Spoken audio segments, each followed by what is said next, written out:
大家好啊，今天是纽约时间2024年4月28日星期日，这里是纽约2少爷 Alex。那美国的国会正在推动一项法案，可能会通过将大疆列入联邦通信委员会 FCC 的黑名单，以阻止其在美国通讯基础设施上运行，从而就停止大疆在美国的大部分商业业务。我们知道大疆是生产无人机的，那么这个公司生产的无人机在美国的执法机构以及业余爱好者市场占据着主导地位。那么这项法案已经得到了美国两党的支持。在处理完 TikTok 的情况后，现在将矛头直指大疆公司。但是大疆公司已经开展了强有力的游说活动，来反对这个法案。大疆他希望美国的用户能够帮助来说服美国的立法者，让他们相信美国没有什么可以担心的。那么让大疆无人机继续飞行，反而将带来更多的益处，就和 TikTok 曾经做的一样，叫做发动群众游说议员。那么这个法案的主要发起人之一就是纽约州共和党众议员斯特凡尼克。那么他呢，在本月的一份电子邮件中声明，宣称大疆已经带来了不可接受的国家安全风险。中国制造的无人机早就该撤出美国了。目前正逢美国的大选年，两党都急于展示他们对于中国的强硬立场。在4月24号，美国总统拜登正式签署了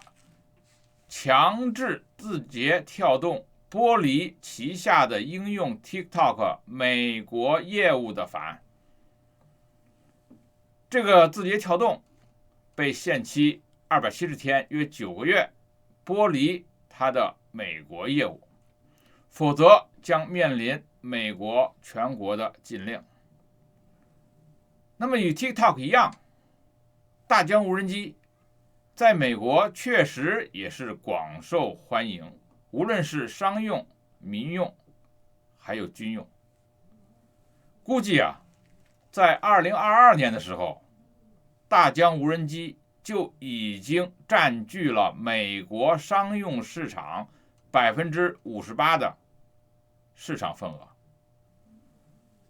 那么美国的众议院能源和商务委员会就在上个月提出了一项法案，或者让大疆在美国各地的无人机停飞，因为担心会收集各种数据并最终发回中国。那么这个法案一旦通过，大疆无人机将被添加到2019年的安全和可信通信网络法案所涵盖的 FCC 设备清单中。那么这个法案是禁止构成国家安全风险的任何通信设备或者服务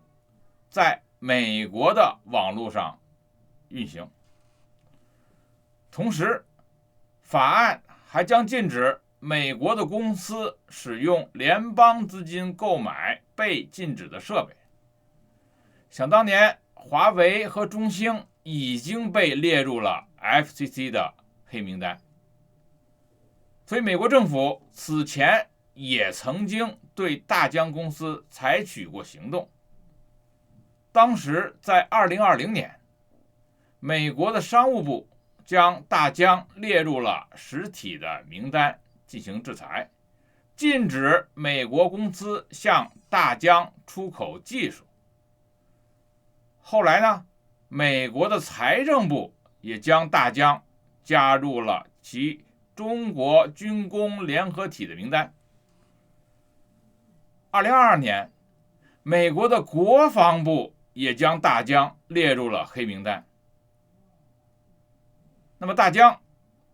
在今年3月发表的一篇博客中，曾经信誓旦旦地表示，支持制裁法案的议员继续引用有关大疆运营的不准确和未经证实的指控，并且放大了仇外的言论。那么纽约州的共和党众议员斯丹尼凡克对媒体称，美国政府已经发现了大疆向中国提供有关美国关键基础设施的信息，大疆已经实际构成了不可接受的国家安全风险。那么现在的问题是，该公司表示大疆没有从事侵犯或滥用人权的活动，认为支持该法案的议员是使用了未经证实的指控，并放大了仇外的言论。但是大疆他自己也承认大疆真的是无法也控制自家的产品如何被使用，却迟迟不告知是否被中国所控制。谢谢大家。